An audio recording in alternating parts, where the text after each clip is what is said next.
This video contains subject matter that may be offensive and disturbing to some people. If you are the type to require a warning throughout a video or show, let this message serve as your warning. This channel discusses the harsh reality of true crime. If this warning is not sufficient for you, consider a different genre and unsubscribe from my channel immediately.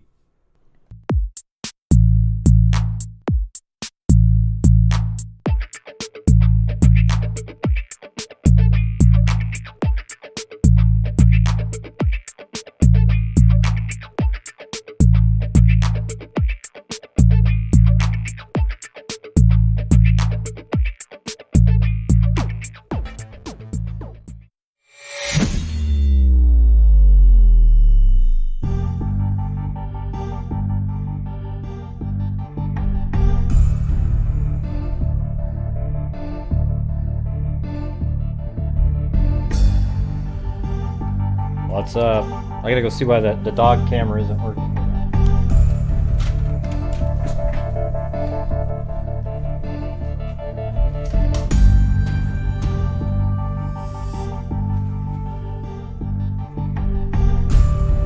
There they are.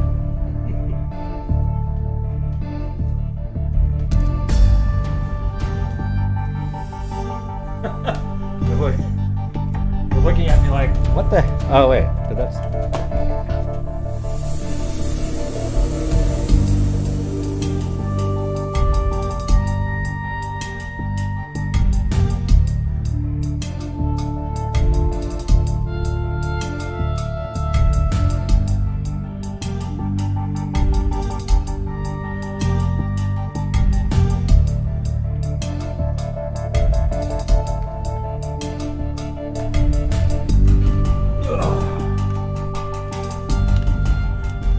there they go.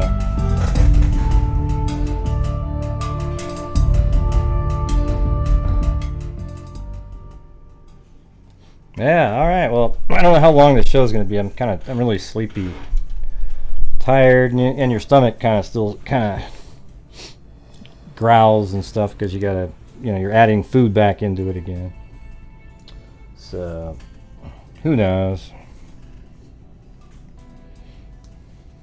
how long it's going to be. Hopefully tomorrow everything's back to normal again. Ish.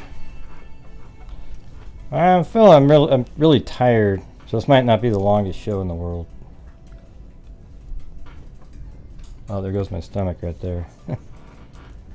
But yeah, and well, I really appreciate all you guys' support going through it. I got up at 4 in the morning and tried to post my various, drinks.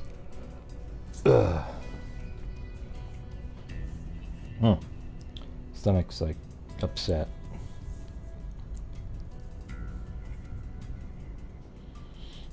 Yeah, I guess they found a couple polyps or whatever. Got rid of those. They cut them out at the time, so that's good.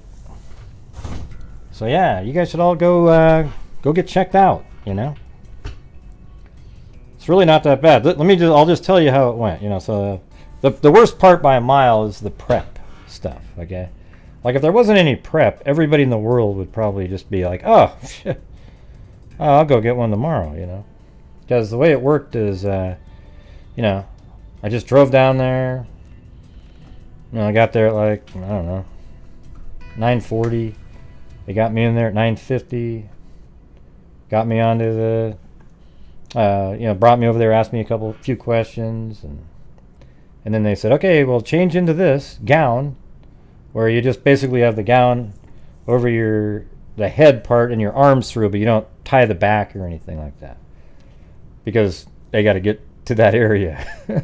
So anyways, you lay down, and they take your blood pressure, they put an IV in you. That's the only thing that has any pain whatsoever, but it doesn't even hurt. Like the people that are good at it, you don't feel hardly anything when they put the IV in, and it just sits there. Thanks to me, Smith, not Dennis. We understand if you need to rest. Yeah, you but deserve it. We understand if you're not feeling up to a very long show. Yeah, Yeah, it won't be too long of a show, I don't think. Less than 2 hours. Thanks, Lisa Wilkerson. Yeah, so okay, so then you're sitting there, you got your IV in. You know, they do your blood pressure, then they have you sign a few things. And then the anesthesiologist comes in and asks you more questions so they can make sure they know everything that's going on. And then they wheel you back to the procedure room. It was funny because when I went there 6 years ago, it was the exact same stall and procedure room. Because if you're in the third position, you go into one room, second over here like that. And I just happened to be in the third both times. So anyways, they get you back there, and it's literally, you know, it took me a little bit longer because I have an irregular heartbeat. So they were kind of looking at it, and I have 2 different files out there, so they found the one and we're reading some notes. And so they go, you're fine. Yeah. Yeah, and so, you know, they plug up, you know, they add a cord to the IV, and then they turn you on your left side, and they just say, okay, we're going to start the sedation now. And it's like this for, you know, they go, breathe in deeply, and you just kind of go,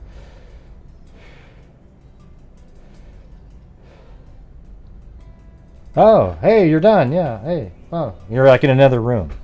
That's exactly how it goes. You're like, okay, hey, we're done. Hey, yeah, so everything went well. You know, one thing that, you know, they'll start talking to you, and you're like, what happened? How did I get over here? I'm like 100 feet away, and I'm in a different room, and, you know, it was an hour of time went away as if you just snapped your fingers, and it's just really crazy. So you're just, hey, thank you, Carolina T. That's her images up there. The images of Ray, Blue and you do Chloe. so much already. We understand and love you. Oh, thank you. I love all you. You guys were so incredible. I couldn't believe it. Like all the nice comments you guys made. But that's how it goes. Isn't that wild? Just poof, you're done. That's it. It's unbelievable. I had one kind of a weird thing though that was going on because, you know, when I was sitting there ready to go for the procedure, I could see that my heart rate was like 85, and, you know, I'm a little nervous. Hey, thank you. Quietly Frozen.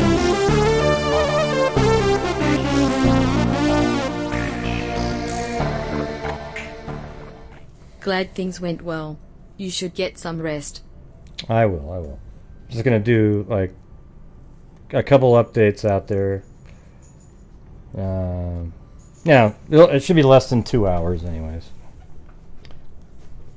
So, yeah, what he told me was, though, that right before they put propofol in, my heart rate got up to 160. And it was like, I didn't feel that at all. I was laying on my side. It felt like it was 80 something. And I'm kind of wondering if, like, the initial stages of propofol sort of sped up my heart rate, and then once everything kind of kicked in, they said my blood pressure never went low like it normally does or anything. And other than that, everything was normal. But, you know, like I said, I already have an irregular beat, so I can't stand these little bot people that come in.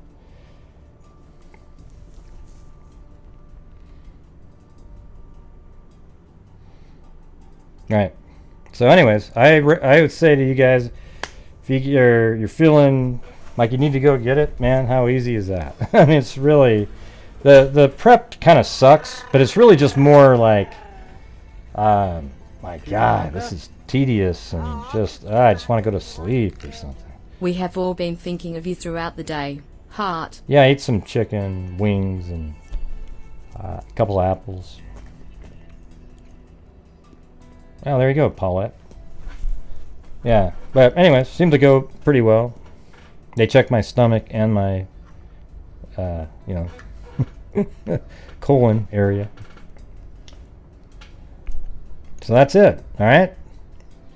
So if you got any anxiety about it, you know, everybody has anxiety, but it's so weird. I think next time I'll just try to remember back and go, this is, if they can just come up with a better prep situation, I think everybody would just, it wouldn't bother anybody ever, really.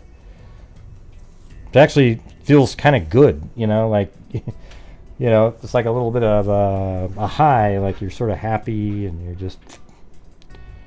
So, anyways, thanks, Lisa Wilkerson. Wow. Yeah, the whole drinking that battery acid. At least they made it so there's no taste to it anymore. Like the stuff I drank yesterday, I didn't taste anything. Not even the lemon. It was just like nothingness. I went over on the Luckner's channel and I said, yeah, man, I got through it. And he goes, I go, the only part that sucks was the prep. And he goes, didn't you listen to he's funny. That's what I said. I couldn't do the prep. Yeah. Anyways.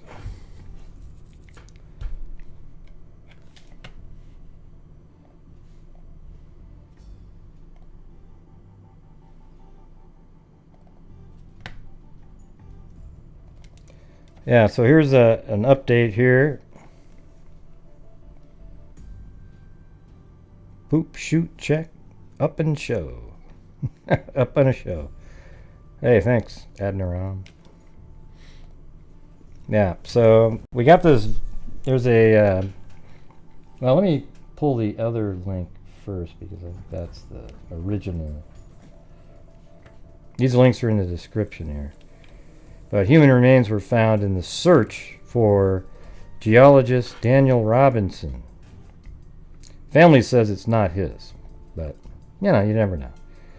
So these are the. All right, today's November 6th, Saturday morning. We came out. I think there's a the decent chance. desert area where Daniel was last seen, and where our searches have been continuing now for 14 weeks. My Right, so investigator partner and I. I'm going to had, capture that. An idea to run down an area that had not been searched. And it was further south, a couple miles south of the entrance road off of Cactus, and you can see behind me we did identify. They were human leg bones, human femurs. We found a couple femurs and we found hip bone. At this point, the medical examiners confirmed it, and we don't know whose it is, but that'll be in the days to come. But for now, we have CC Buckeye Police has taped off the scene, and we'll wait for further information. Yeah. All right, today's November. Okay, so I got the. That's not it. Hold on.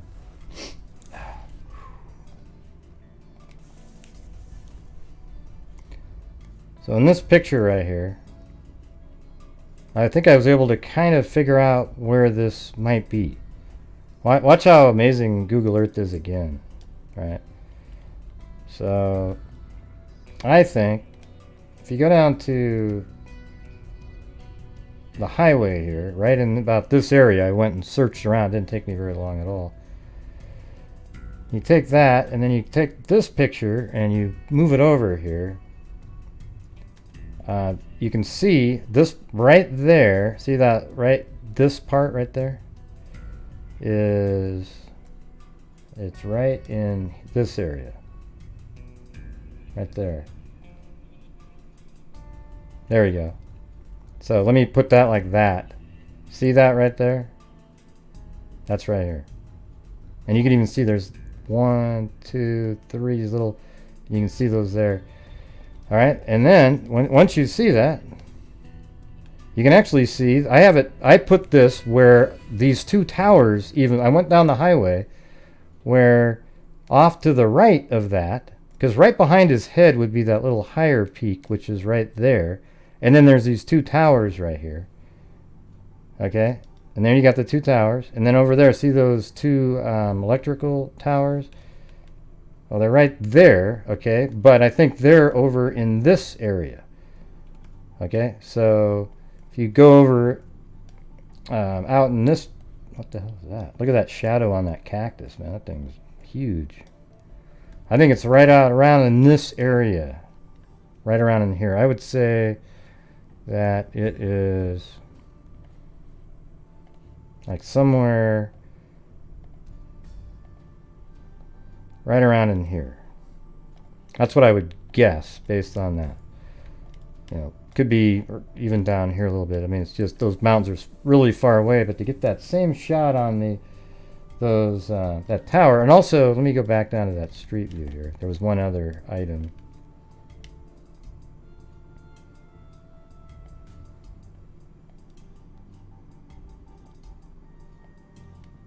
Yeah, it's hard to.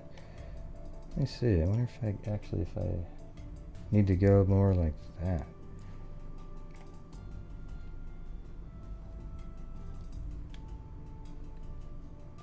Yeah, it's definitely these. Those are the two towers that are over there. I'm just looking over at this.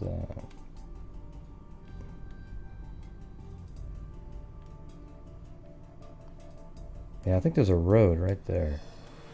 Because they're definitely not on the other side of the road because they'd be right next to those towers. So, anyways, that's where I'm thinking he is. Now, if you look at the larger circle that we made the other day, it's well inside of that. Okay? Now, we don't know for sure if this is him, but man, wouldn't that be weird if it wasn't him at this point?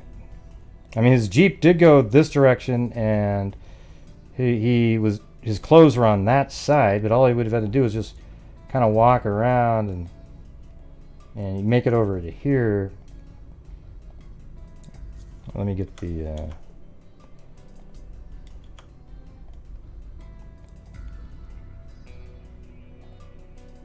yeah, it's not even 3 miles.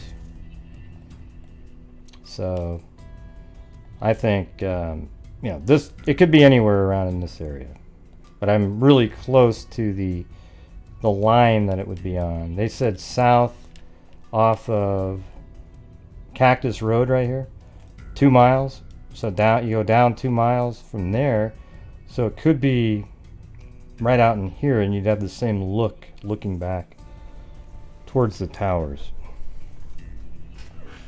All right, you got it. So I am. What do you guys think? Do you guys think that? Let me see.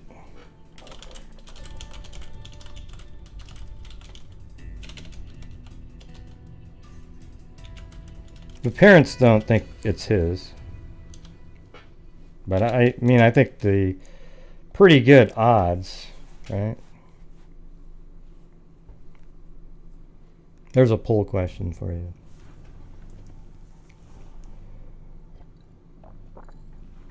The desert does have, there were shin bones and like a hip bone. He's been missing for months. Coyotes could have done something. I mean, there are lots of bones out in the desert, but well, they just don't want it to be him. That's why they don't say it, but you know, there are lots of bones in the desert. This is just so close to that spot, it'd be hard to believe. And he was also naked, right? So there would just be bones, no clothing. So that matches too. They didn't say, oh yeah, we found his jeans and a shirt. They just said we found bones.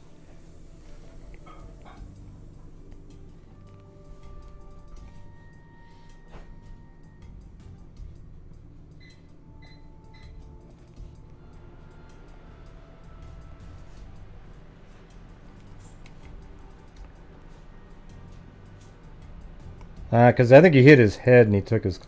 I think he was just absolutely out of it. His Jeep went like this and around. And then they think he tried to jump over this ravine here. The front end of it hit head first. And then it kind of rolled over. And then his clothing was found right here. And, you know, I guess from there he just could have wandered around anywhere. Could have wandered back around like this. But... seems like he's over in this area.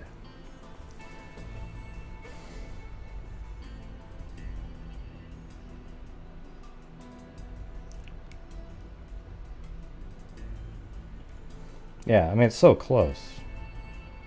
I was thinking he could be within this larger circle. This big one here. You know, we were looking all around. Even we actually even went over here in these mountains, maybe. Thought perhaps, but now it looks like there's some remains even a lot closer. He probably just had a severe head injury and wandered off. And I think this could be the same thing that happened to Landry. Is it Jason Landry? Yeah.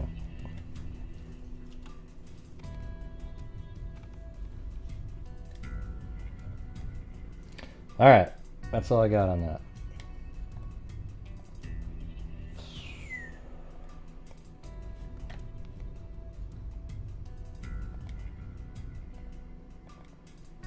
This is kind of a crazy story here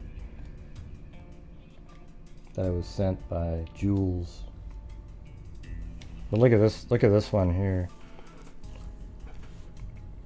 November 8th, 2021, a 74-year-old former New York City barber has been indicted in the 1976 murder of a World War I veteran who went to his barber shop for a haircut and then vanished. Martin Moda of Queens was arraigned Wednesday on a second-degree murder charge. He is accused of killing George Clarence Seitz, 81 at the time, on December 10, 1976. Seitz was last seen alive leaving his home in the Jamaica neighborhood of Queens. Authorities located his dismembered remains in 2019 following a tip from a woman who said she witnessed his burial more than 4 decades earlier. Wow, so somebody finally came forward in 2019 to say, hey, I saw something in 1976.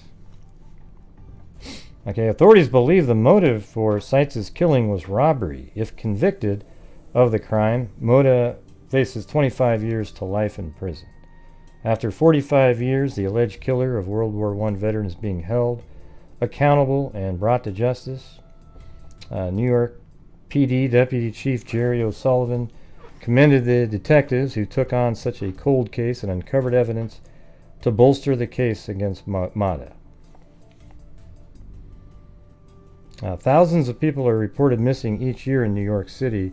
On December 15, 1976, George Seitz became one of those people.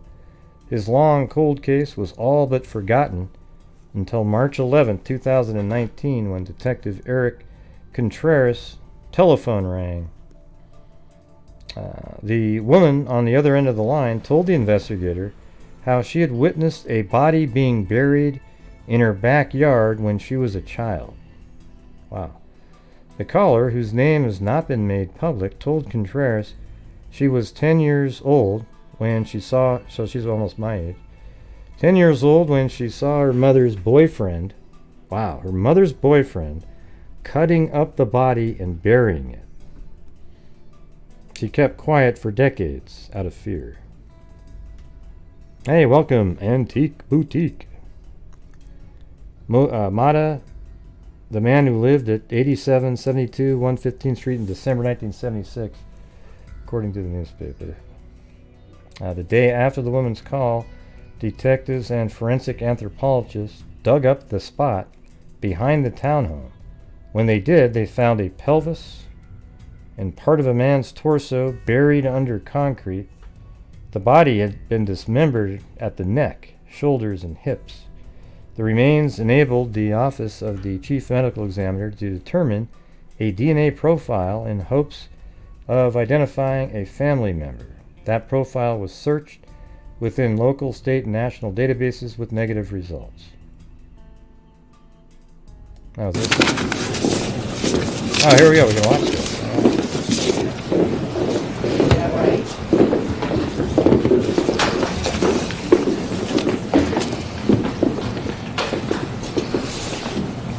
Good afternoon, everybody. Chief of Detectives James Essig. Just want to thank everybody for coming, particularly members of the Queens DA's office, who will be introduced shortly, and my team on the right from the NYPD. I just want to draw to your attention today, we're going to brief you on an outstanding case of great detective work and collaboration between the 102nd Precinct Detective Squad, Queens South Homicide Squads, the Police Lab, and the Queens DA's office in solving a 45-year-old homicide. this just goes to show the effort and determination that the police department and the DA's office will not stop. We will be relentless in bringing people to justice when they commit crimes, and particularly homicides, within New York City. So with that, I'd like to introduce the executive,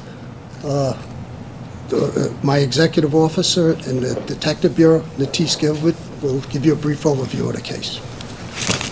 Natisse. Good afternoon. I am Natisse Gilbert. I am the Executive Officer of the New York City Police Department Detective Bureau. Today I want to commend our supervisors, investigators, and our personnel assigned to the 102 Precinct Detective Squad, as well as the Queens Homicide Squad, the Forensic Unit, for their excellent work in this intense and complicated investigation. This is the first investigation by the Detective Bureau where we were able to successfully utilize an investigative genetic genealogy. I would like to thank our partners in the New York City Office of the Chief Medical Examiner, the FBI, and the Queens District Attorney's Office for their part in this investigation. This murder investigation began March 11th, 2019, with a phone call, and concluded yesterday with an arrest of Martin Mata, a 71-year-old male from Queens. I hope that with this arrest, it will bring closure and perhaps comfort to the family of the victim, George Clarence Seitz, who was 81 when he was reported missing in December 1976. I would like to introduce Deputy Chief Jerry O'Sullivan, who will provide more details on this investigation. Thank you.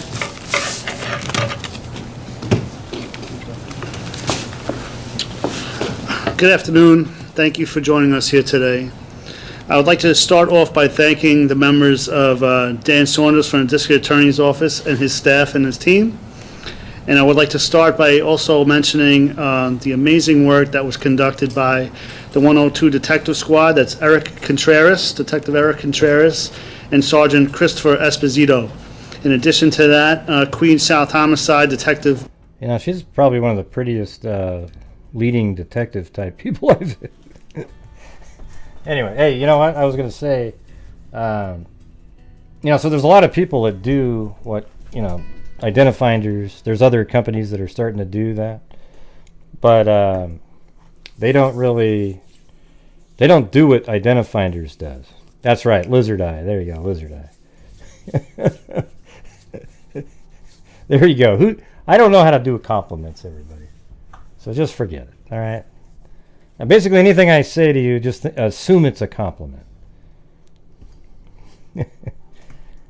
Yeah, it's crazy. But anyways, I think that identifinders is better than the rest of them because they kind of like really shepherd the DNA through, the waters of destruction and make sure that they get a sample that, they try over and over again until they get a sample that's good enough to be uploaded to to one of the, like, GEDmatch or something like that.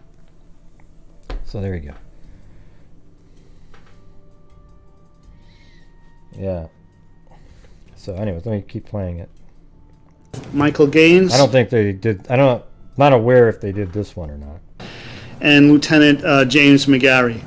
As was mentioned in the beginning of this conference, this started with a missing persons report that was filed on December 15th, 1976. What we believe is 5 days earlier, an 80... By the way, finally New York is starting to get into the genetic genealogy world. I mean, they were just so late to the game. It's so stupid, too, given the number of cases that they could be solving. Our 81-year-old victim at the time left his location, left his residence to go get a haircut, and he did not return. This was reported 5 days later, and an investigation was ongoing. A missing persons report was prepared. We're going to fast forward to March 11th, 2019, where Detective Eric Contreras received a phone call at the 102 precinct. As you can imagine, there's a lot going on in a detective squad. They're very busy. They're constantly answering phone calls, conducting investigations, and it was just I just very fortunate that the person who received this phone call was our detective, Eric Contreras, and took this information very seriously. What he received was a phone call stating that someone recalled a homicide that occurred in That's right, Tracy, just like 1976 and gave specific details on that homicide, and then gave the location where they believed that body was buried. 43 years The later. detectives from the 102 squad, in addition to homicide, met with members of our crime scene unit and our emergency services unit. And they obtained permission to go to the location in the backyard of a residence. You know, but what took so long? You know? It just seems like it was kind of irresponsible to wait 43 years when you know this guy's a killer. Did he kill anybody else? I mean, if he had no problem killing a World War I veteran for some money, then he killed some other people, I would imagine. Where they began to investigate, and they eventually discovered human remains that were buried in the backyard of that location.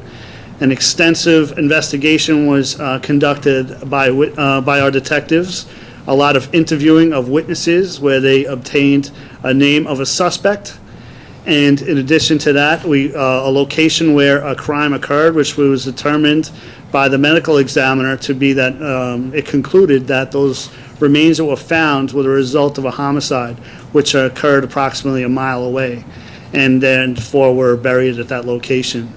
I have to say, the work that was done in this case was not just relentless, but amazing. In addition to those officers, these detectives, they found out where the crime was committed. They were able to conduct an investigation on who committed that crime, and then they had to determine the identity of this person that was 81 years old at the time, in the year of 1976. Everything came to a conclusion. They were our partners. They did use investigative genealogy. They had assistance with our police departments. So that guy, he was born in 1894, that guy. Something like that.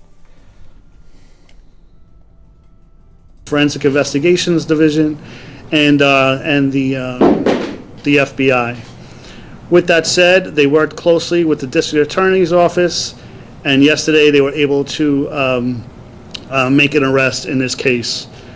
So with that said, I will introduce Dan Saunders from the District Attorney's Office, if you'd like to elaborate on anything that I've been missing here.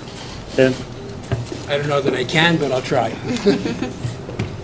Good morning, everybody. Good afternoon. My name is Dan Saunders. I'm an executive assistant in the Queens DA's office in First charge of all, of I'd the like Major to Crimes thank- Division.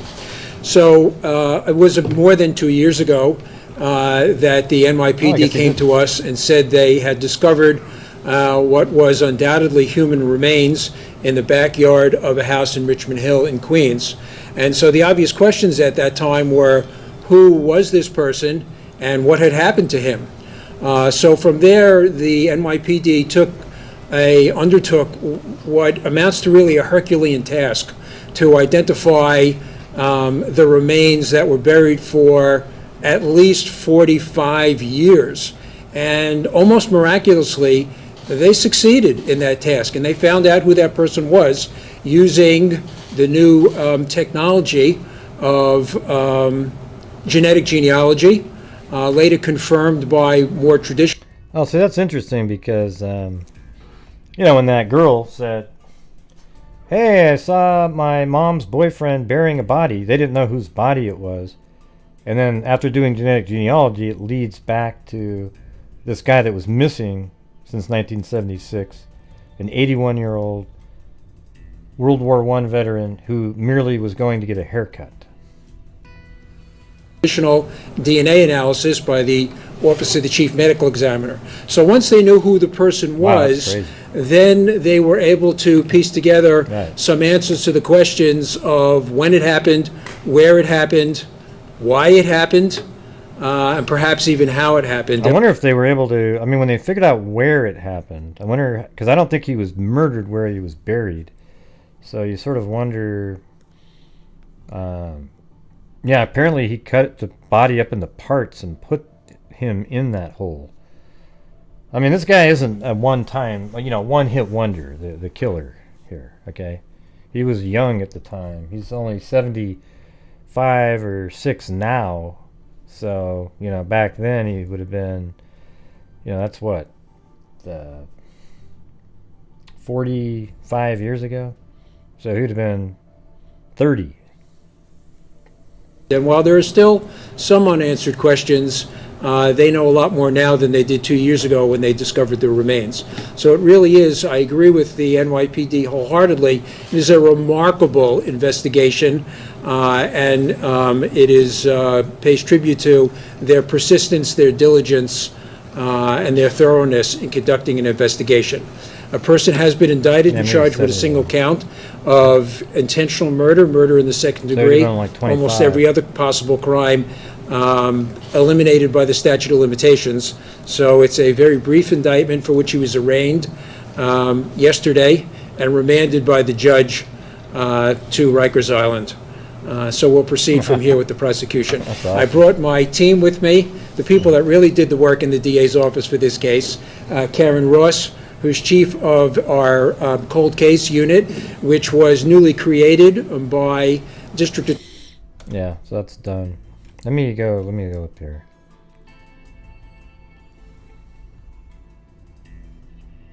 I was 74. So everybody's wrong. Yeah, so he was 74, so he was probably like, 76, probably 28 at the time. And he was 81. So let's get, what's this guy's name here? Hold on. Martin Mata.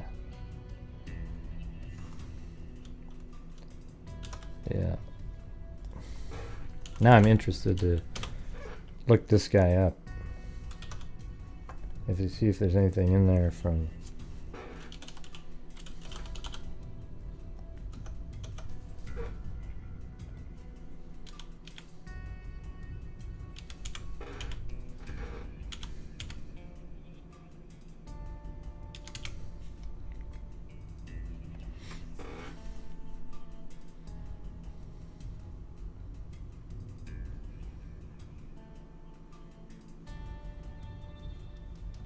I'm just trying to find if he was in the paper for anything.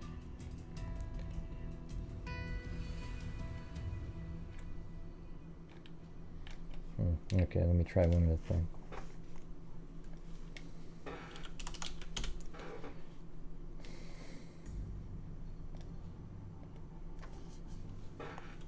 Martin. Man, this chair almost sounds like my stomach sounded.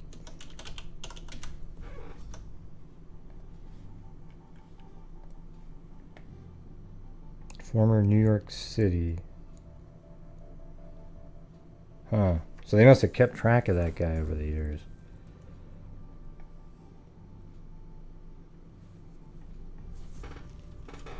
Here, let's see how many times. Let me find his other name. His name there. Cold cases uncovered. Mata was the man who lived at 87 15th Street. Let's see where that is.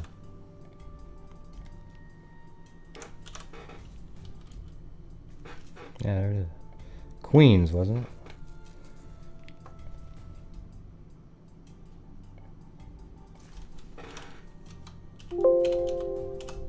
Yeah, Queens. Alright, so we got where he lived. Right here. This is where the killer lived. Probably hasn't changed at all.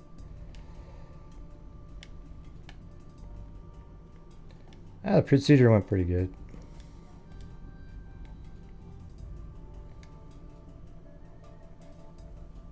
Oh, that's it right there. 87, 72. That house right there. That's where the killer lived at the time. So that means that the body would have had to have been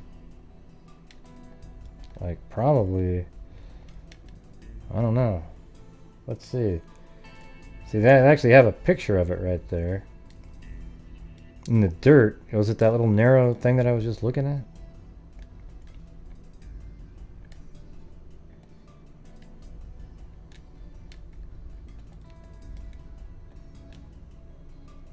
Oh wait, that's where he lived. Well, I don't know if he was at the girlfriend's house or...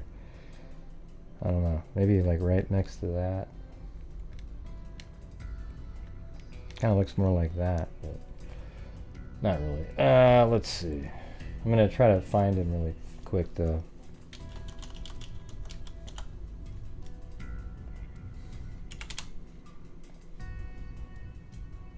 Yeah, this might be him. 74-year-old Martin Mata. Let's see if they have that address listed there. I don't see that one.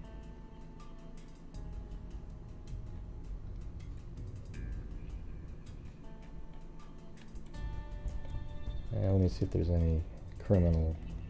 There's only one.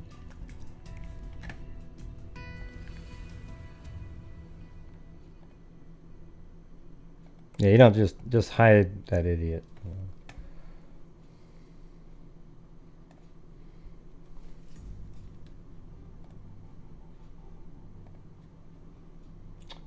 It doesn't look like there's any criminal.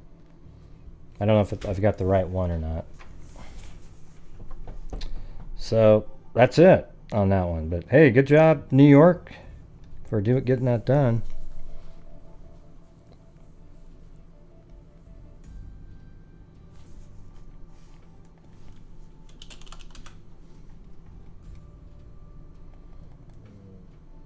Yeah, there goes my stomach.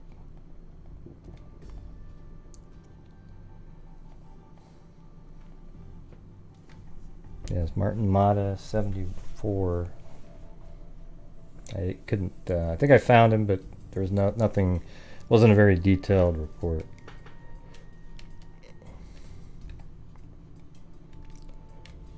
Yeah, I know this is a short night, but if you guys would like to, keep supporting the channel, because tonight's a normal true crime night, just maybe not as long as a normal one, because of, well, I'm sleepy.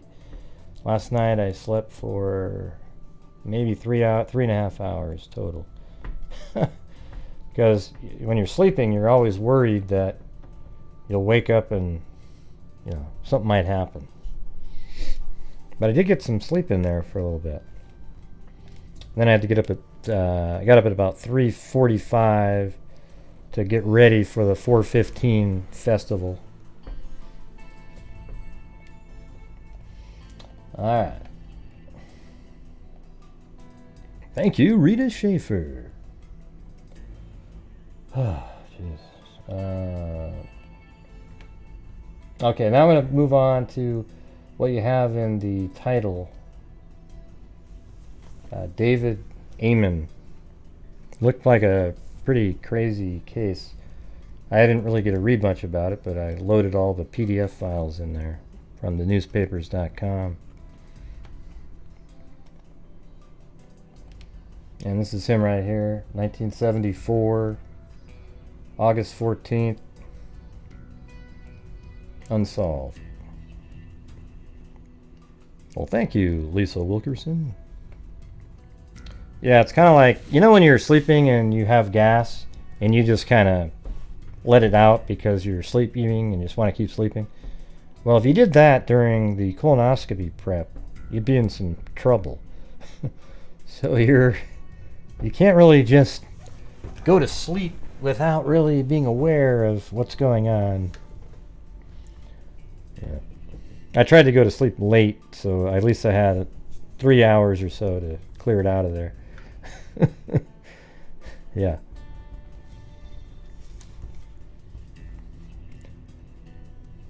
Thank you, living it, as in living the dream.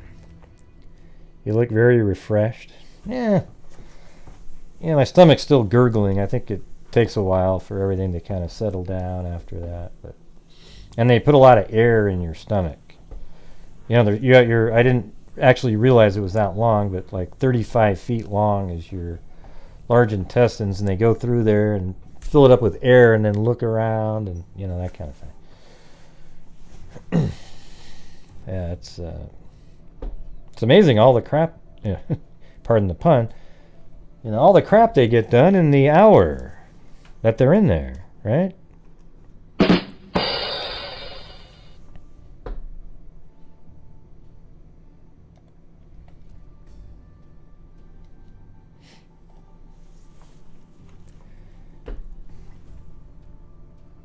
That was a big one too, 74,000. Let's see. Yep. Okay, here we go. The David Aymond. So here we go. This is 1974, an August 15th article. The badly burned body of a 15-year-old boy found yesterday near 155th, and this is in Kansas City, Missouri. So that's where we're going to go right now.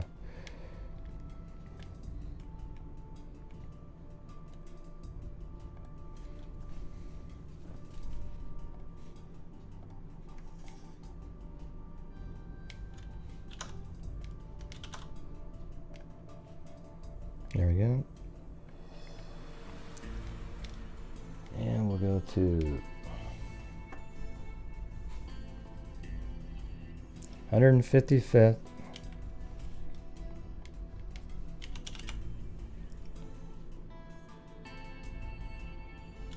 And Peterson Road, Kansas. I think that's it right there. Yep. So he lived out here, it looks like.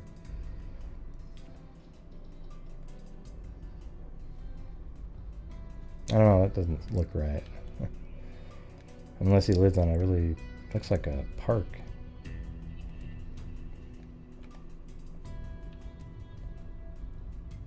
Again, that might not even be there anymore.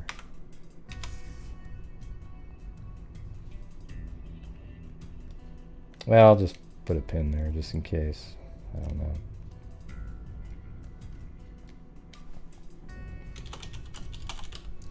And then he lived at 11307 Gitman Road.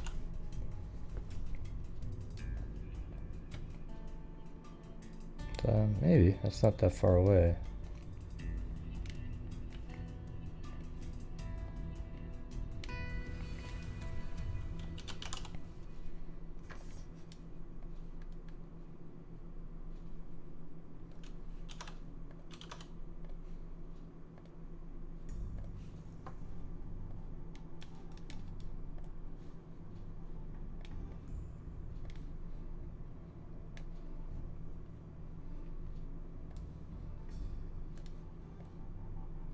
That looks like that's been updated since then. That looks like siding and different shaped, and like these homes here are what the regular, all the homes would have looked like, similar to that. See, that one's probably maybe been updated, but this one doesn't match that look, so I think that one's been changed. That's where he lived anyway. Earlier, let's see, so the badly burned body of a 15-year-old boy was found yesterday near 155th and Peterson Road with his hands and feet bound with rope and was identified last night as David L. Aymond. He's only 15 years old. Earlier, police had identified a man found shot to death yesterday just east of Swope Park as Lee C. Harding, 24. Aymond slaying, the city's 79th homicide of the year, and the Harding slaying, the 80th homicide of the year, are the latest in a series of killings in the city. 8 slayings have occurred in less than 7 days. Let's see. Officers said the first lead to Aymond's identity came when a young woman called them about 4 p.m. yesterday after hearing about the boy's death on the radio and hearing a description of a silver ring with a turquoise stone that he was wearing. Officers said the young woman told them she knew a boy who had a ring similar to the one described. Soon after the telephone call, officers went to the boy's home and began taking fingerprints in his bedroom and other areas of the house. Family members said the ring was handmade, and the ring and fingerprints taken from the body made positive identification possible at about 7:30 p.m. Aymond apparently was last seen by his girlfriend, Leanne Teeter, when he left her house at 118th, let's see where that is, 118th and Blue Ridge.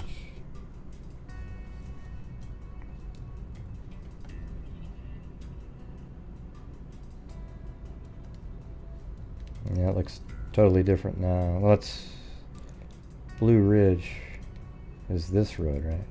So let me do that again.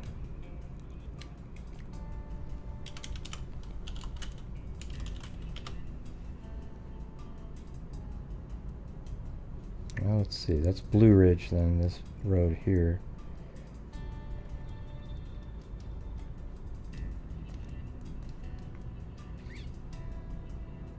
Okay, Blue Ridge.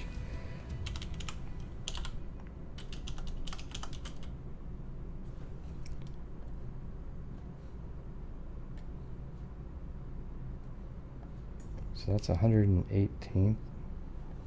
Does it go over here? And 119th.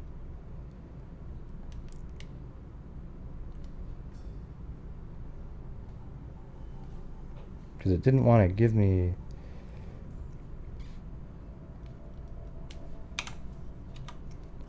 So that's the only place at 118th.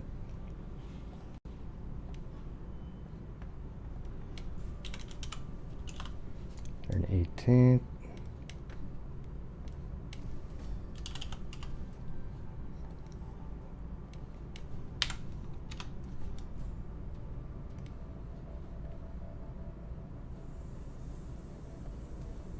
Okay, so I bet you, is it still called that right here? Yeah, Blue Ridge Boulevard.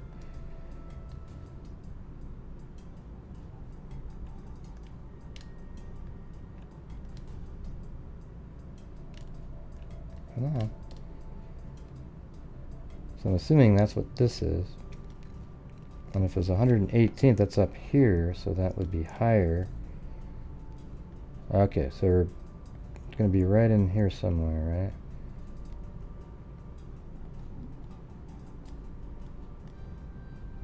right? $118.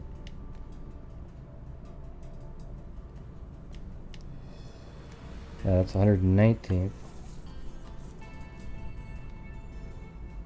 And so it's probably like right in there. Yeah, like maybe the 118th doesn't exist really, but no, there's 117th. There's 118th. So right there, we'll put approximately, because this goes down right like that. That's Blue Ridge. And now if you continue it over, it doesn't look like they continue the, like there's 117th. And then 118th would be 119th, and that might be 118th. Let's see.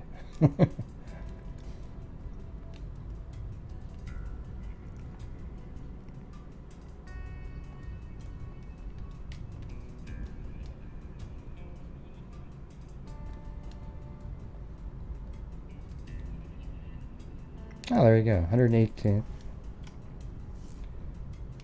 So that is 118th right there.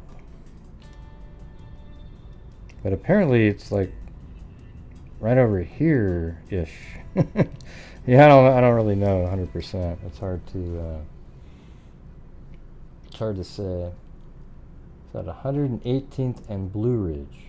So somewhere around, we'll just put that in there. My stomach just went nuts on me. 118th and Blue Ridge.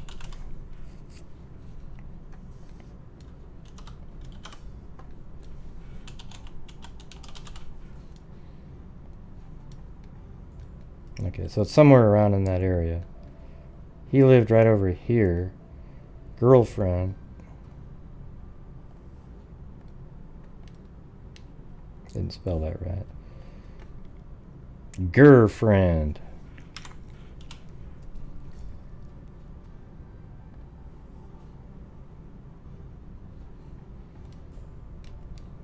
Then body was found down here apparently. Okay, so, and that was 12:30 a.m. at the girlfriend's house.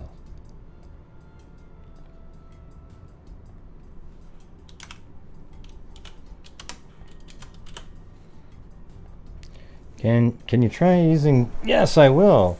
Good old Harvey came up with a great new image there that looks like a cross between predator and a tree toad.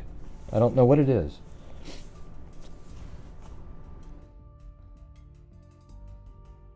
Oh, woo! Good sneeze right there. Ugh.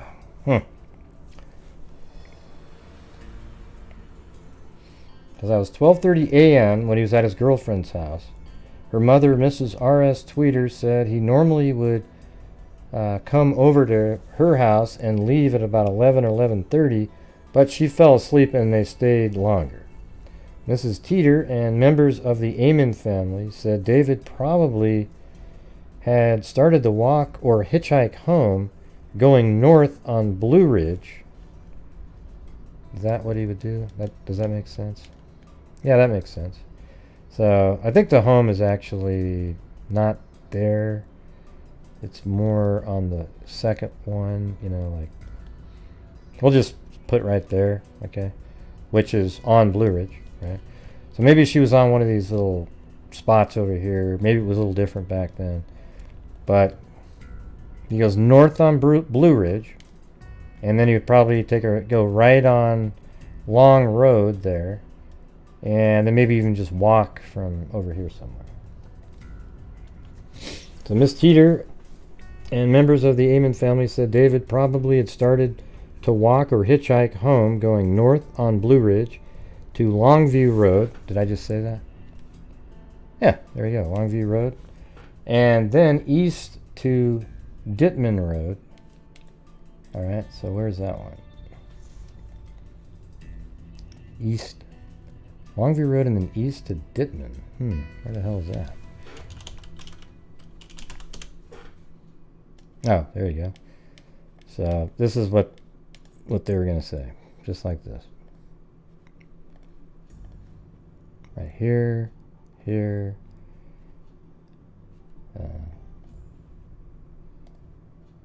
There. Then up here and then home.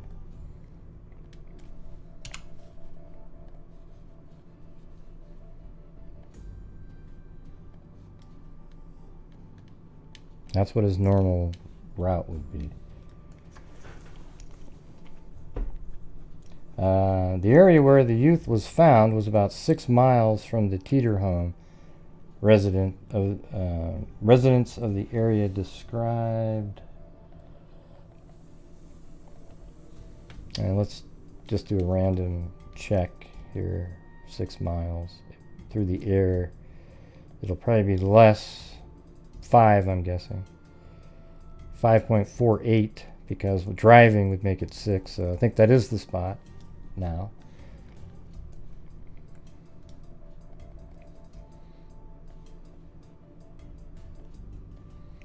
Let's see. It's a lonely and deserted, except for couples parking at night and few kooks and weirdos. So nobody lives out there. His body was just put there. One couple who have 2 guard dogs now, keep a loaded pistol on a table. They said there are quite a few persons who go target practicing in the area, and that youths gather at night, but that nothing like the slaying had happened before. Both said they had neither seen nor heard anything before the body was found. They said they remember their dogs barking soon after 3 a.m., but they said they had thought coyotes in the area probably were the cause. David's mother, so at 3 a.m. they heard the dogs barking. David's mother, Mrs. Wanda Aymond, said at her job at the Milgram store at 95th and Metcalf yesterday afternoon, and she said she did not know where her son doesn't know when her son was last home. She said he and his friends often hitchhiked, even though she was against it. I told him 100 times it was dangerous, she said. Yeah, how many times have we said that? I mean, it's easy to say now because everybody knows how dangerous it is, but back then a lot of people used hitchhiking, except that was during the heyday of the serial killer hitchhiking times. I don't know where everybody is. I'm just not talking about the topics they like to talk about. The majority of the people. See, somebody the other day asked me,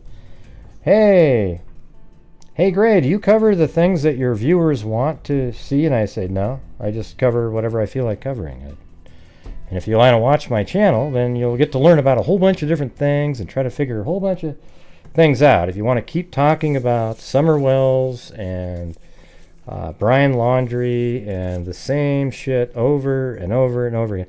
In fact, when these certain people start covering cases, I tend to go away from them, It's just, as soon as they start covering it, it turns into a drama fest, and they won't leave it alone, and there's no room for anybody else to cover it. It's just, it's sad. And I don't want to be one of those people.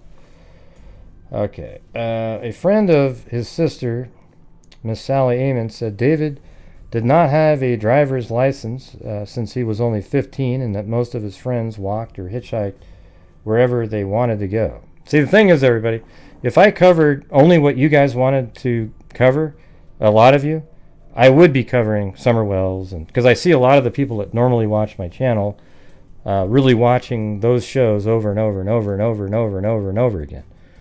All right, so that is what I'd be covering if I was covering what everybody wants to watch. Okay? So hopefully you come here to get something different. Yeah. Will do, Perry Mom, will do. The friend Ned Hill said David was like a shadow at home, always coming and going and coming. He said it was normal for him to stay out until 12:30 or 1.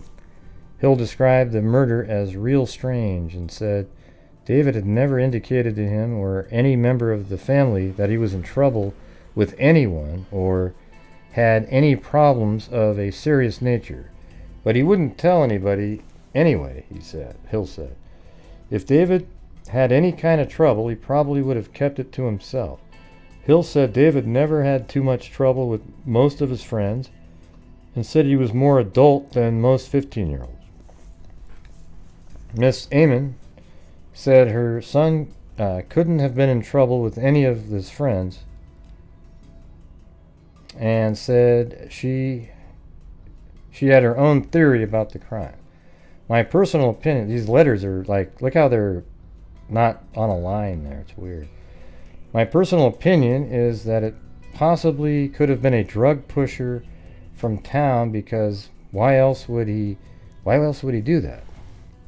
None of the kids around here would have done anything like that. She said it might have been someone whom David could have identified as having done something wrong, or maybe he saw something he shouldn't have seen. Mrs. Aymond said her son had only been back in Kansas City a week after visiting his brother John Aymond in San Diego. I wish he was still there, she said. Aymond had attended Smith Hale Junior High School, 8925 Longview Road, the last 3 years. and would have been in the 9th grade this fall.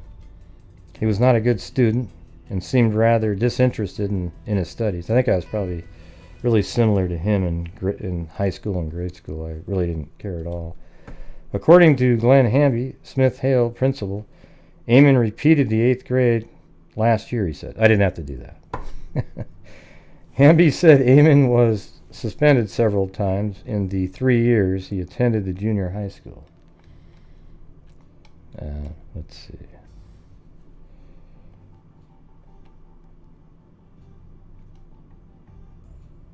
So that's where they're saying it was. Peterson Road.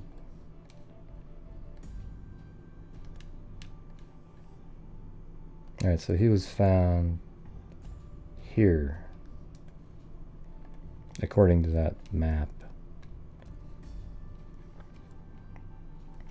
Hamby verified that one of those times was because of drugs found at the school, but did not specify whether the drugs were found on Aymond.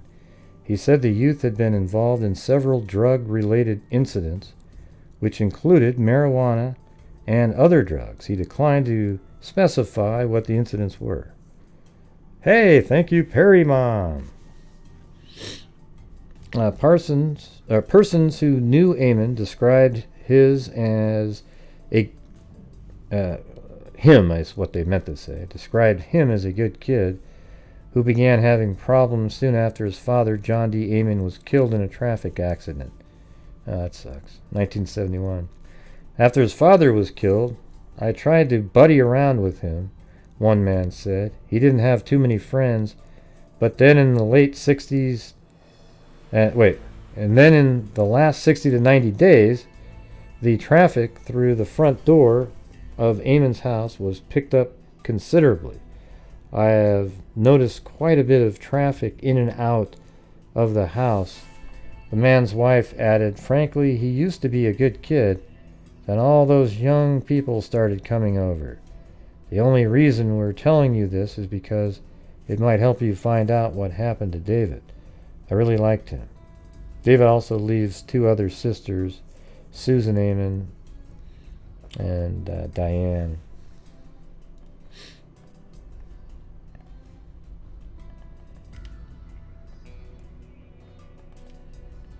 And then 3 days later, Chief Joseph D. McNamara said the Kansas City Police will start an educational campaign through the media next week to alert the public to the dangers of hitchhiking.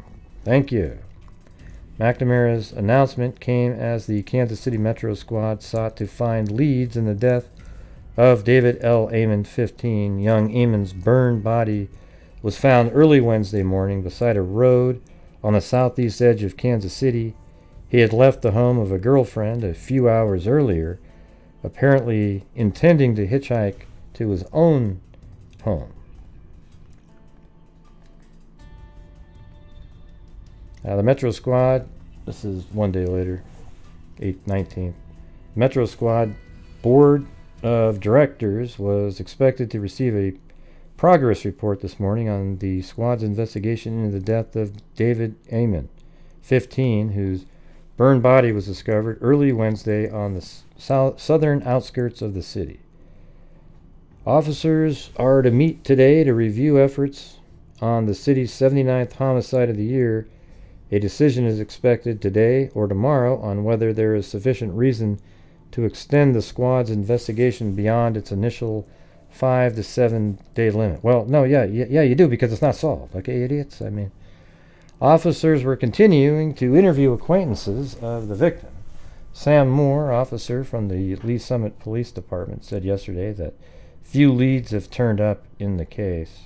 Aymond's body was discovered alongside a gravel road in a sparsely populated area. I wonder if there's a street view. I bet it looks almost the same. That almost looks like it's still gravel. Oh, look at that. Somebody drove down there. Yeah, I bet you anything that was gravel at one time. And he was found right in there somewhere. The person probably drove down this road, saw there was woods on this road, and turned in and then maybe just dumped the body into the side over here, you know, miles away from where he was killed. Let's see what it looked like in 94-ish. Oh god, you guys hear my stomach right there? Yeah, so it looks like that doesn't look like it's changed at all over the years. Watch. It's the same.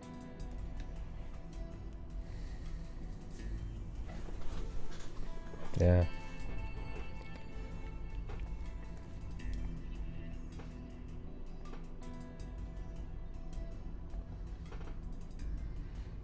Okay, so that one. Then 4 days later. The squad's off the case. Forget. The slayer of David Aymond, 15, still at large, and the Metro Squad is ending its investigation of the murder today. It's already cold. You know, about 3:45 a.m., August 15th, a patrolman for the Raymore Police Department found the youth's body. I wonder how that happened. Burning. So it's just burning right on that gravel road then.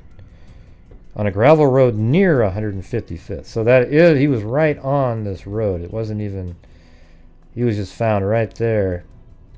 It's a little bit like that Chambers, right? Remember how she was burned, that girl? Police said the youth who lived with his mother, Mrs. Wanda Aymond, at 11301 Dittman, was bound hand and foot, so almost hogtied, then doused with a flammable substance and set afire. He was alive when the fire was set. Oh, jeez. So he was actually brought there and killed there.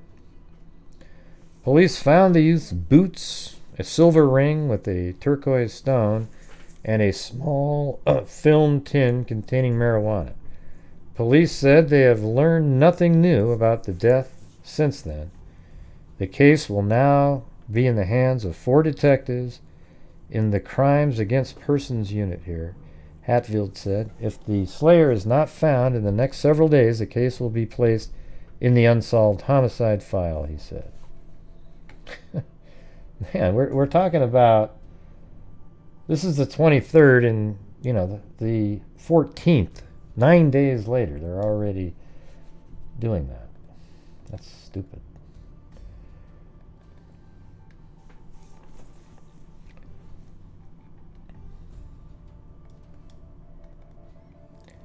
Let's see. A reward fund has been established for the information leading to the arrest and conviction of the slayer of Kansas City youth who was killed August 14th. The body of David L. Aymond, 15, of 11307 Dittman Road, was found bound and burned near 155th and Peterson Road. So they have a reward fund going. And then there was one, what's the date on this one? August. So this is actually, what's the date on? Oh, this is 2 years later. So that it just disappeared out of the news. So this is 2 years later. Same maps and everything. It was 3 hours before dawn on August 14th, 1974. The day already was warming in the dense copse of woods along County Line Road just north of Cass County. In a shallow ditch just past a one-lane bridge lay savage tragedy. Wow, a bridge? Now where's this bridge they're talking about? Oh, there it is. Okay, so they're saying in a shallow ditch just past a one-lane bridge. You know, I'm wondering if it was over here and this was gravel back then. Although it said gravel road off of, I don't know, I'm just going to leave it there. You know, I mean, maybe that couldn't have been it.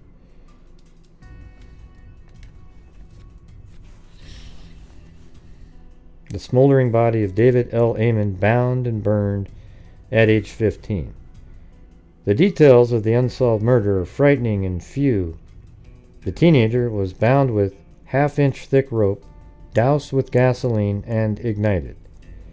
In the 2 years since David's slaying, no one has been arrested or charged with the bizarre crime.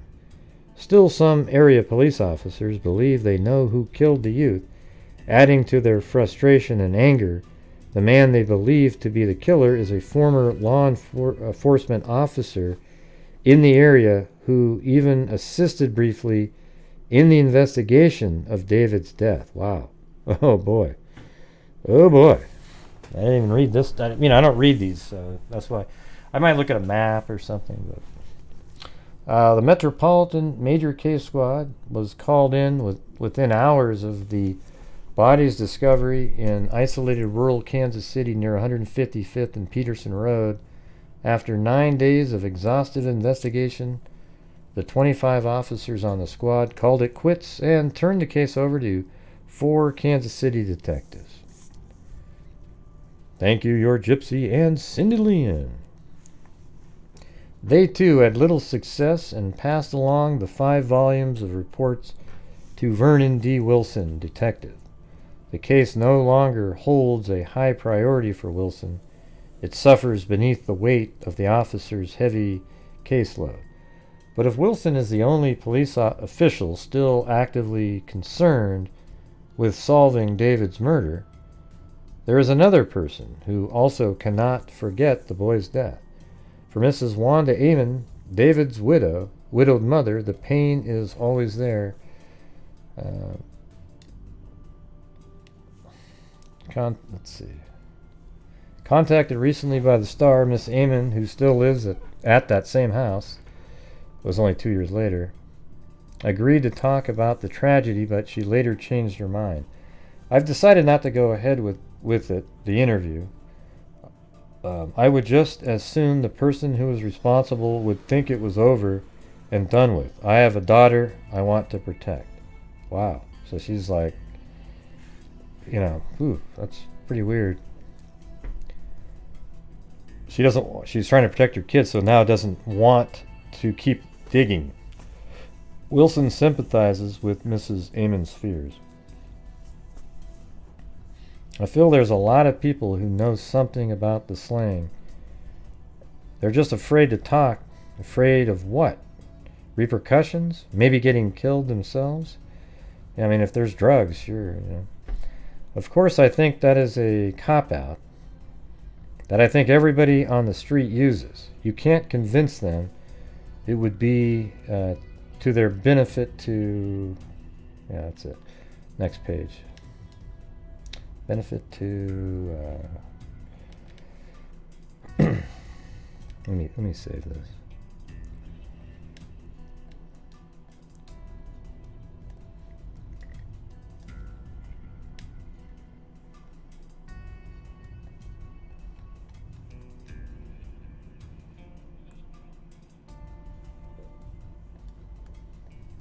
Yeah. So that was the bridge they were talking about.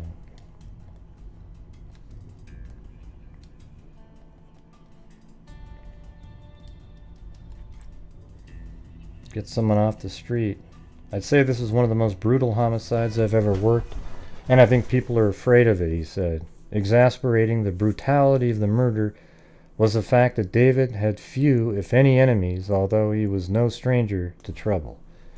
His sister and his girlfriend at the time of his death both told police he used LSD on occasion, took stimulant and depressant drugs, and smoked marijuana.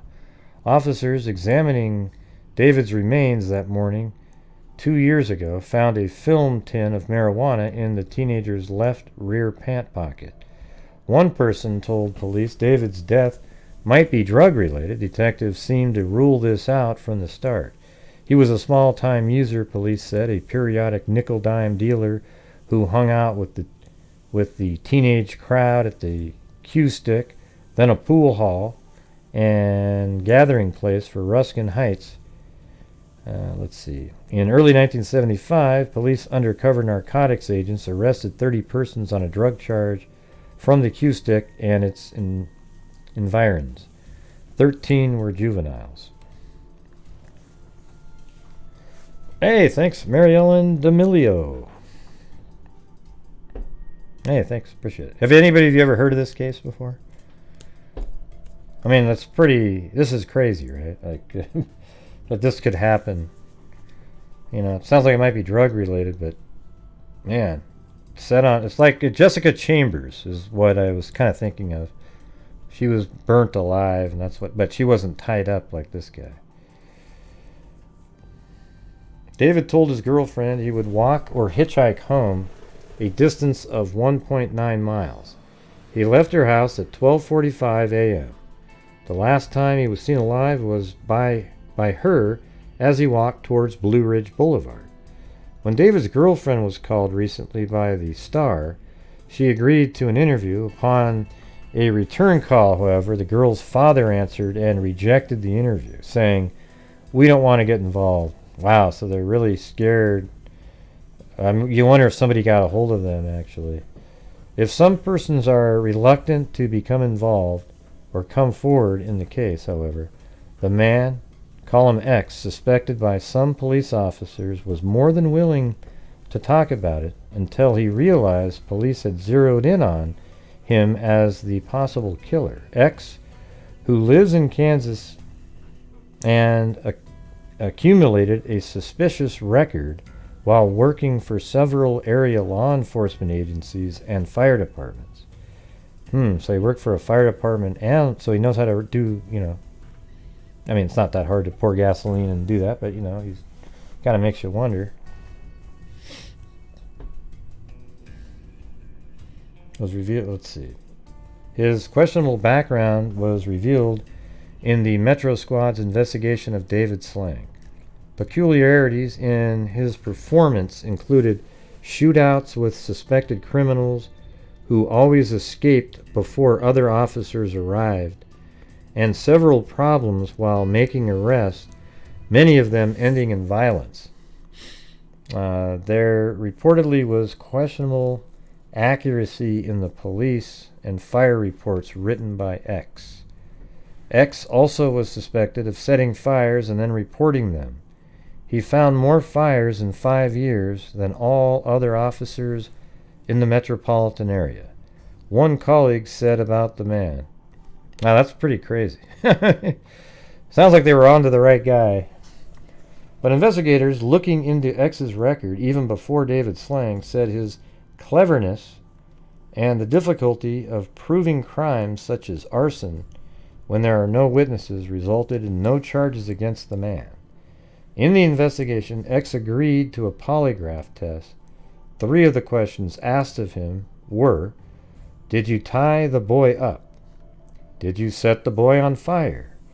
Did you kill David Aymond? According to the polygraph results, X lied when he denied the 3 inquiries.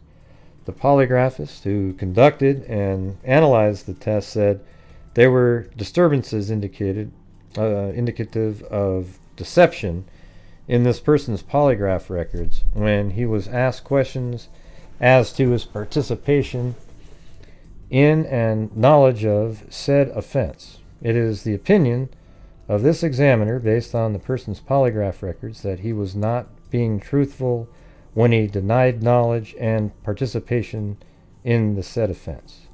Polygraph results, however, cannot be introduced in Missouri court.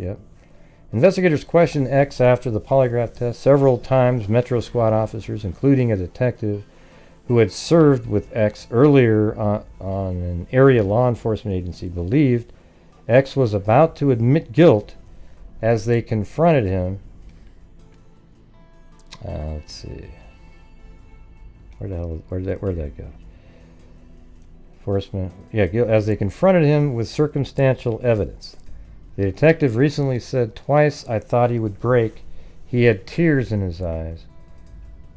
In his Metro Squad report, the detective stated the actions that this officer observed by X during the interview was entirely different from the X known by his officer during the period of time this officer had known him. X was known to be a loud and angry person. During the interview, he was very meek, and you could not make him angry. He wanted to cry, but could not quite let it out. His main concern was that his father would not take this is possibly being charged in the murder and would probably commit suicide. Man, does anybody else want to know who that guy is?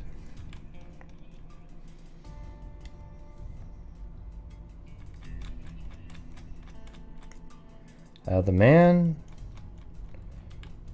replied, hold on. Oh yeah, another Metro Squad officer reported asking the man if he had ever lied to the officers before. The man replied, no, but I just can't imagine this even happening to me. I have always tried to do and be right, but I guess this just isn't the way, because all it brings you is a bunch of, and it seems like that is what my life has always been. The officer stated the man never really got excited during the interview, but 2 or 3 times tears would be seen in his eyes, and occasionally tears would drop from the sides of his eyes. The officer advised X, the former officer and fire department person. What's going on? Oh yeah, is that the question that I asked? No, I thought nobody's typing that much, so I asked the question, wouldn't you love to know this guy's name, like 20 minutes ago? And the yeses and yas that I'm seeing were answers to that. The officer stated the man never really got excited during the interview. I'm not going to cry, X reportedly responded. Nobody's going to make me cry. The officer said he asked X, have you ever had blackout spells, or any time have you ever thought you had done something but weren't sure if it actually happened or not? Yeah, I had that exact feeling today, as a matter of fact. X answered, no, I don't think so. No, I'm sure it has never happened before. At least I don't remember anything like that happening. X also asked if his department had any kind of yearly physical examination, and he stated, no. X also was asked that question.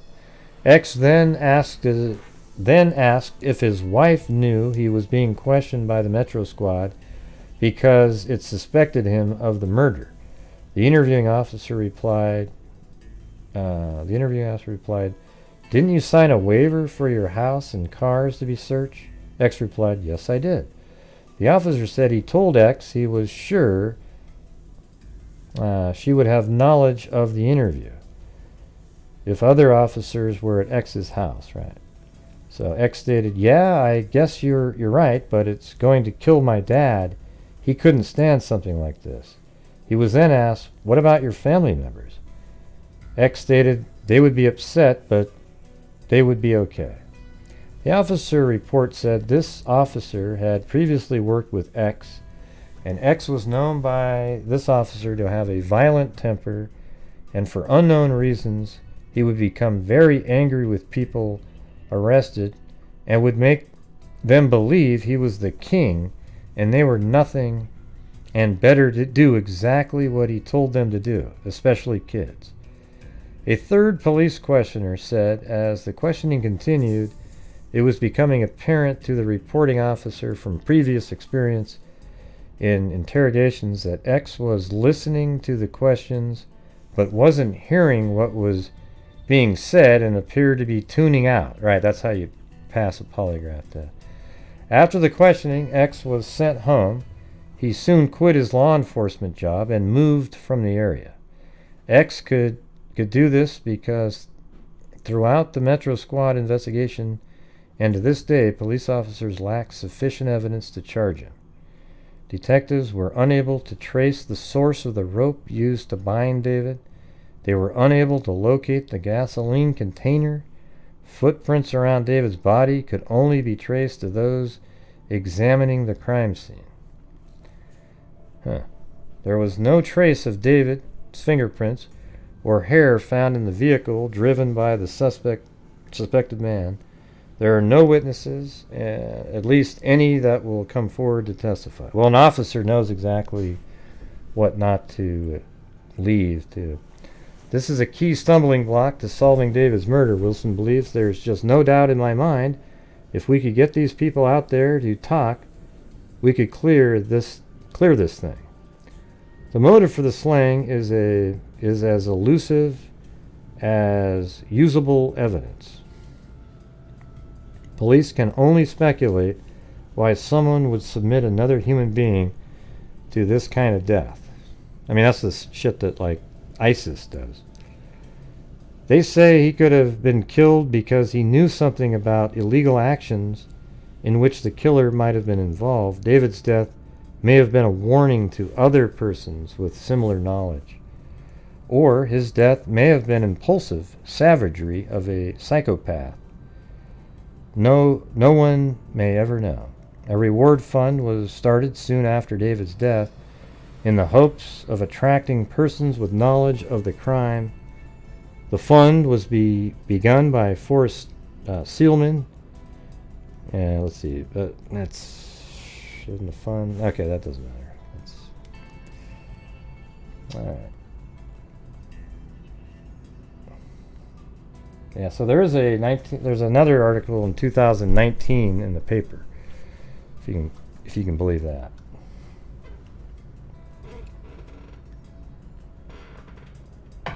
So this will probably be it after I get through this.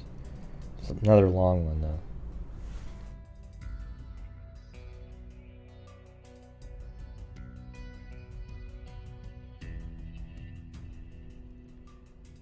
Yeah, it's nuts. Sister of 1974 slaying victim still haunted by unsolved case. Susan Roseman came awake in the middle of the night. It was David, her older brother, stirring her, though she knew it was impossible for him to be there. "You have to get up," he said. Everything Roseman knew of her older brother had stopped some 42 years ago when their weary mother, Wanda Aymond, seemingly banished all mention of the teenage David Aymond's terrifying, violent death. The body, bound by rope, doused in gasoline, and set on fire, was found in a ditch along the boundary road between Jackson and Cass counties about 3 a.m. Investigators suspected that the local police officer first at the scene was actually the killer, but no one was ever charged. Wow, so he was the first one there. Now, so many decades later, the presence of David, frozen in time at age 15, called out to Roseman. "It's urgent," he said. "I had to gather my wits," Roseman said, describing the unsettling feeling of her brother's presence at her bedside in a rural home west of Kearney. His face had been almost forgotten to her. Right after David's death, there had been a frantic year or two when Wanda Aymond made a determined effort to uncover the truth. Then their mother shut it all off. No one talked about it. The family didn't even... I bet you somebody got a hold of the family.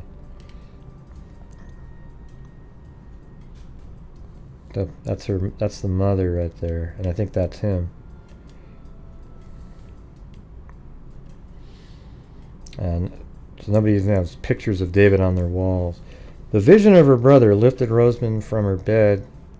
She would take actions in the months ahead, digging up old notes, calling police, even looking up the one-time suspect in her brother's murder. But in that first moment, she felt only regret and pain. Her faded memory of David's face came fully clear with his smile and wavy dark hair. I was so sorry," Roseman said, trembling. "I was sorry I forgot him. His life was worth so much more than that." What was everyone afraid of? Back in the mid-70s, Wanda Aymond did most of her home detective work at night. Her 14-year-old daughter, Susan, lay in bed listening to her mother talking on the phone, anxiously pressing questions, looking for anything that might help the police make an arrest. "My mom was pretty meek and timid, very reserved and polite," Roseman said, "but I heard her turn into a yelling, shouting, crying person." On his last night alive, David had been at his girlfriend's house. He called home, so his mother knew he was walking home in the Ruskin area of South Kansas City.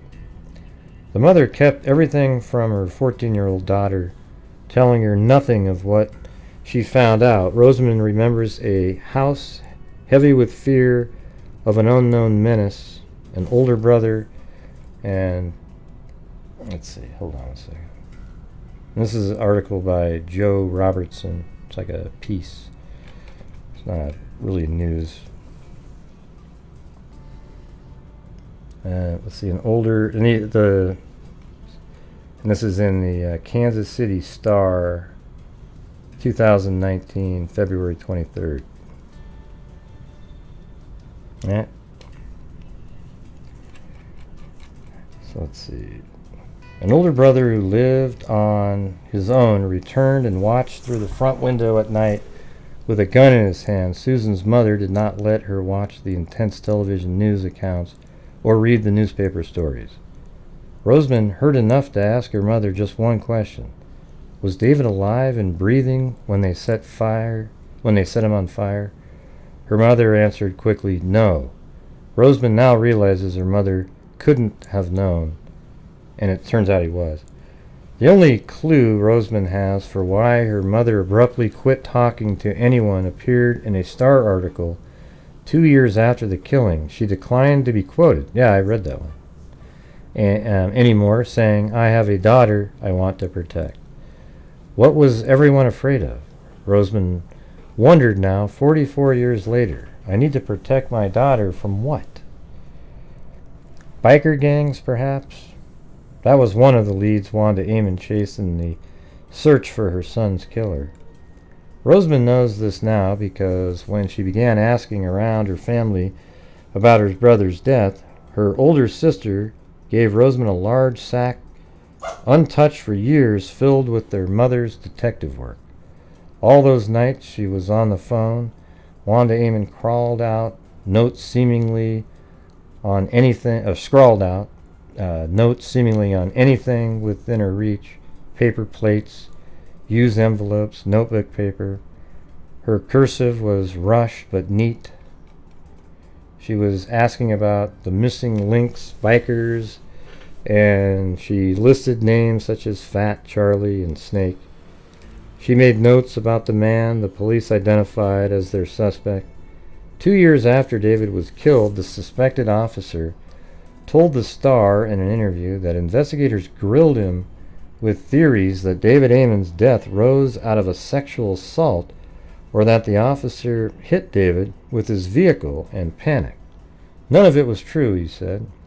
Police detectives never had enough to make a case. Prosecutors filed no charges, and Wanda Aymond Rosamond can only guess was devastated. With the return presence of David pushing her, Rosamond began retracting her mother's steps, using the internet to make sweeping requests for information in ways her mother couldn't have imagined. She put herself on a digital trail to find and attempt to locate the suspected former officer wherever he might be. Her first call, however, was to Kansas City Police Department's cold case and missing persons squad. Unfortunately, Kansas City Police Sergeant Ben Caldwell told the Star nothing has changed. He gave a similar message to Rosamond most every time she called. While DNA technology has revolutionized forensic science since David's killing, Rosamond was frustrated to find out the evidence isn't there anymore to test. Like the rope would have been perfect. The cold case squad no longer has pieces of evidence such as the rope. Ah! See? There you go. I didn't see it. I swear to God. I mean, the rope is something that the person held onto and there wasn't DNA, so they wouldn't have cared. The rope that bound David when he was set on fire. Caldwell can't explain why the rope, the boots David was wearing, his burned clothing, and ring are not in evidence storage. Probably the officer, maybe, had a friend that snuck it out.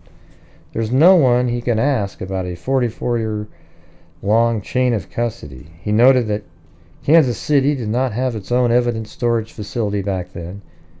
It did not have the computerized control number system it has now. Making a usable DNA match would have been a long shot even if police still had the rope. said David Foran, director of the Forensic Biology Lab. Technology allows for swabbing surfaces, but it's like sampling blood or body fluid. Nah, they can do a lot more than that now.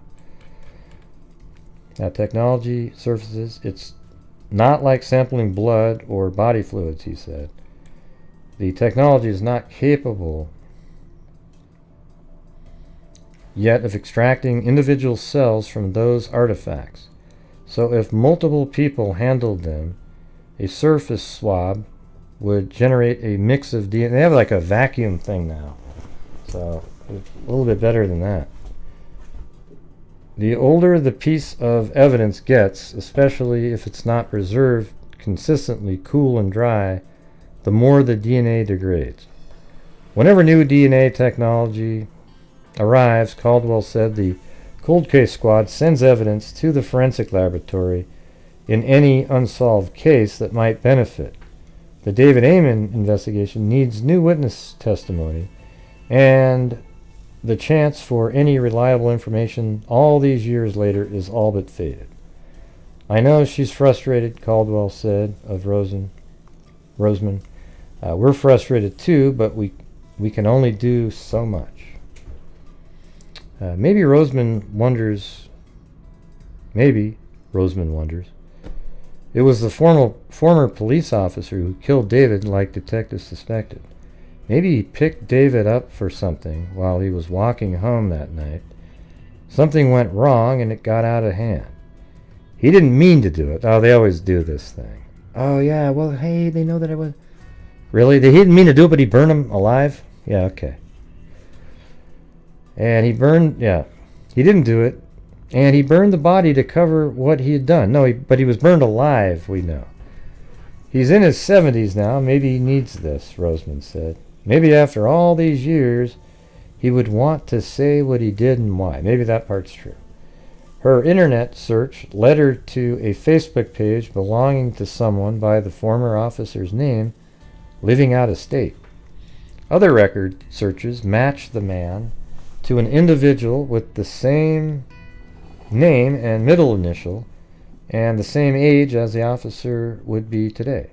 For a while, Roseman paid a booster fee for Facebook to push her Justice for David Aymond page in the region where the former officer apparently lives, a line cast in the water, hoping someone will bite and talk to her, maybe even the man himself. The Star recently contacted by a text message a woman who is the daughter of the man Roseman thought might be the former officer. The woman replied, that man was her father, and she asked why the reporter was contacting him. A follow-up note mentioned the David Aymond case. The woman said she would pass the reporter's contact information to her father. Another message from the woman quickly followed. We had the wrong man. Her father was never a police officer. And the man's Facebook page was taken down. Yeah, that doesn't mean he wasn't. This is not the first time Roseman's path has seemed to hit a dead end. Every time the same feeling comes back. David is there behind her. I feel him pushing me, she said. Don't stop. Do something. What's next? She's not sure. Maybe she says she'll just drive to that man's house and knock on his door. Maybe someone will see her Facebook page or her story. Who knows? Who knows something and never said so before. Maybe someone will call the Kansas City Police Cold Case Squad at 816-234-5136. Might have to check out that Facebook page. Now, well, there you go, everybody. That was actually pretty interesting. Wow, that's just another. I mean, you zoom out, right? And you just sort of like, wow, that happened right there, and there's this murder, and there's a guy who just did it and hasn't been caught. Yep. All right. So, hey, I watched Dexter. The first episode of Dexter. You know, I liked it because it was started off where it was kind of like, God, he's so different. He's not really Dexter. And then, boom. You know, then right at the end, he turns right back into the same guy that we remember. Yeah. So I like that part. Yeah, horrible story. All right. I think that's going to be it for me, you guys. I'm going to go to sleep.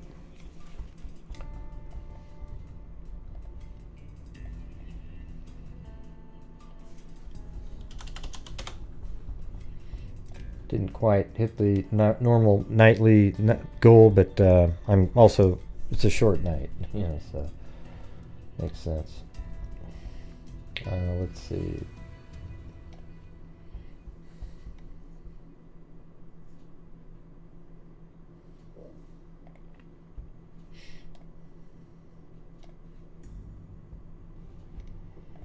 Okay. So thank you to Jessica Schubach, Cassandra Morris, Tawny Lee, Denise Smith, Lisa Wilkerson, Carolina T, Quietly Frozen, Cat Eye, thank you, Lisa Wilkerson, Adniram, Rita Schaefer, Lisa Wilkerson, Living It. Let's see, Eugenie, Kimberly Hennessy, Cairo, Perry Mom, Young Gypsy, Cindy Lean, and Mary Ellen DeMillo. And there was also... Oh yeah, and then... Oh, wait, that was a different night. Hold on. Yeah, Quietly Frozen was a Cat Eye donation too. I missed that one, I think. I thought there was two of them. It's weird. But anyways, thank you guys very much. Really appreciate it. Even on a short night, you know. But I think I need some sleep. Yeah. But anyways, I thought that was... I found this really crazy website that I'm going to use, I think, coming up here for more... I mean, look, let me show you this thing. It's wild. I think that's where I came up with this one. I just kind of randomly... Look at this thing.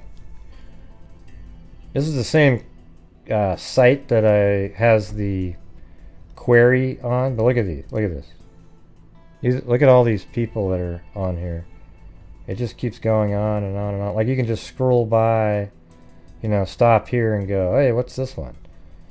Wow, Daniel Oliveira, Wilmington, Massachusetts, Unsolved, 2007. Yeah.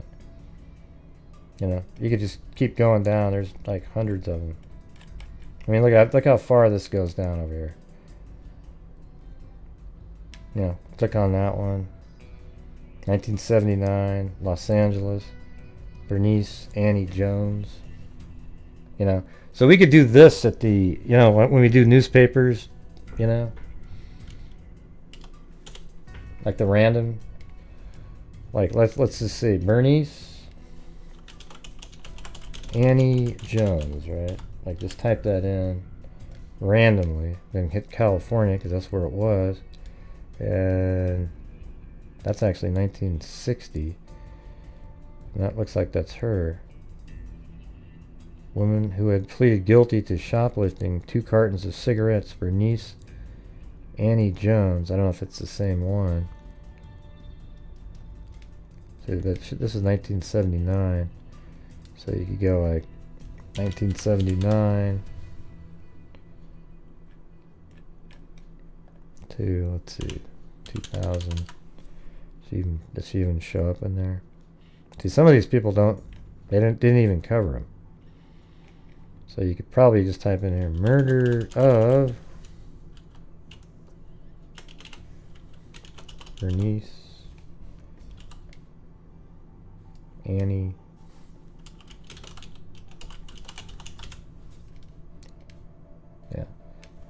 cold case, Bernice Annie, right there. So this just ramps. See, they did, look at that, September 1st. This one website just keeps like loading them all in there. And there she is. But look how little they have on it. See? Nothing. Absolutely crazy. They probably just got it off that same page. See? Anyways, so I could probably just use that to come up with all kinds of different cases. All right, you guys. I don't think I'm gonna do any conclusion stuff. I gotta go, sit down, go to sleep, do something. All right, everybody. Thank you guys for being here tonight.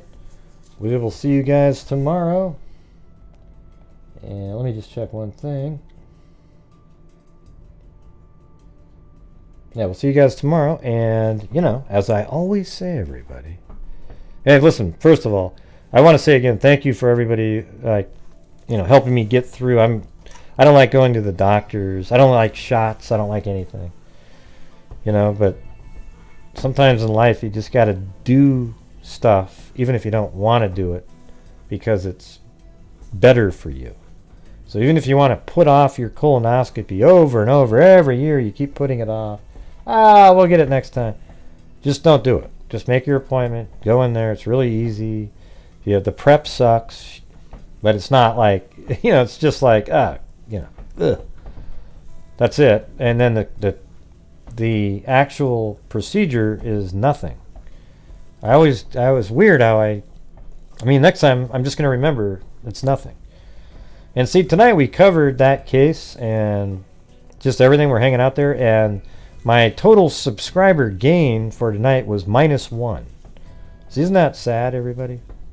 So I guarantee it, though, if I was covering, I don't mind if people, Summer Wells hasn't been solved yet. Okay, now I don't mind people covering it as long as they're trying to, if they're trying to debunk other people or something like that. Because right now there really isn't any new information other than drama associated with it. Okay, but I don't mind. Epic fail. What'd I do? Woman of Steel? What did I fail on? Yeah, I had a rough day. But, yeah, I'm just telling you. If you're, over the age of 50 or 45, I guess it is now, you might as well do it. It'll be good peace of mind, too. Huh? I'm not sure, what was the fail? Maybe that was the wrong emoji. But hell, I'll take $20 for an epic fail any day.